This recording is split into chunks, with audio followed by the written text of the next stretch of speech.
Hello everyone. కొంతమంది diabetic పేషెంట్స్కి ఒక డౌట్ ఉంటుంది. Early morning blood sugar check చేసుకుంటారు, ఫాస్టింగ్ బ్లడ్ షుగర్. అది కొంచెం ఎక్కువ ఉంటుంది. నైట్ ఏమి తినరు, లైక్ నైట్ అంతా ఫాస్టింగ్లో ఉంటారు. కానీ తర్వాత రోజు మార్నింగ్ చూసుకుంటే బ్లడ్ షుగర్ లెవెల్స్ ఎక్కువ ఉంటుంది. అసలు ఎందుకో ఏంటి వీడియోలో చూద్దాం.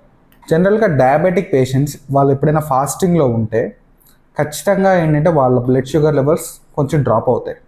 దీన్ని కాంపన్సేట్ చేయడానికి లివర్ ఏంటంటే గ్లూకోనియోజెన్సిస్ అనే ఒక సెట్ ఆఫ్ రియాక్షన్స్ని చేస్తుంది. ఎప్పుడైనా మన బాడీలో కార్బోహైడ్రేట్స్ లెవెల్స్ తగ్గినప్పుడు రిజర్వ్గా ఉండే ప్రోటీన్స్ అండ్ ఫ్యాట్స్ అనేవి బాడీ ఏంటంటే వీటిని ఎనర్జీగా చూస్ చేసుకుంటుంది. సో ఈ ప్రోటీన్స్ అండ్ ఫ్యాట్స్ కార్బోహైడ్రేట్ని కన్వర్ట్ అవ్వడమే గ్లూకోనియోజెన్సిస్ అని అంటారు. ఎప్పుడైనా మీరు ఫాస్టింగ్లో ఉన్నప్పుడు ఈ గ్లూకోనియోజెన్సిస్ అనేది జరుగుతుంది. అదే డయాబెటీస్ పేషెంట్స్కి ఇంకొంచెం ఎక్కువ జరుగుతుంది. సో ఆటోమేటిక్గా ఏమవుతుంది, బ్లడ్లో షుగర్స్ అనేది ఎక్కువ కనిపిస్తాయి. ఇదే ఫాస్టింగ్లో ఉన్నప్పుడు షుగర్ లెవెల్స్ పెరగడానికి మెయిన్ కారణం. నెక్స్ట్ ఏంటంటే డాన్ ఫినామినన్.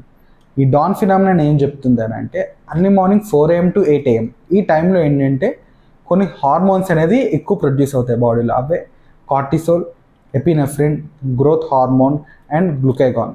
ఈ హార్మోన్స్ ఏంటంటే లివర్ మీద యాక్ట్ చేస్తాయి. లివర్ మీద ఇవి యాక్ట్ చేసినప్పుడు ఆటోమేటిక్గా గ్లూకోజ్ అనేది ప్రొడ్యూస్ అవుతుంది. మనం చూస్తే ఈ రెండు ఫినామినా నుంచి గ్లూకోజ్ అనేది ప్రొడ్యూస్ అయ్యింది. కానీ ఏమవుతుంది, సెల్స్ అనేది అబ్జర్వ్ చేసుకోలేకపోతున్నాయి. సో డయాబెటిక్ పేషెంట్స్కి ఆటోమేటిక్గా ఫాస్టింగ్ బ్లడ్ షుగర్ అనేది ఎక్కువ చూపిస్తుంది.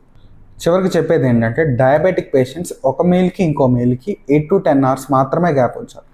దానికి మించి ఎక్కువసేపు మీరు గ్యాప్ ఉంచితే ఆటోమేటిక్గా షుగర్ లెవెల్స్ పెరిగే ఛాన్సెస్ ఉంటాయి. First thing.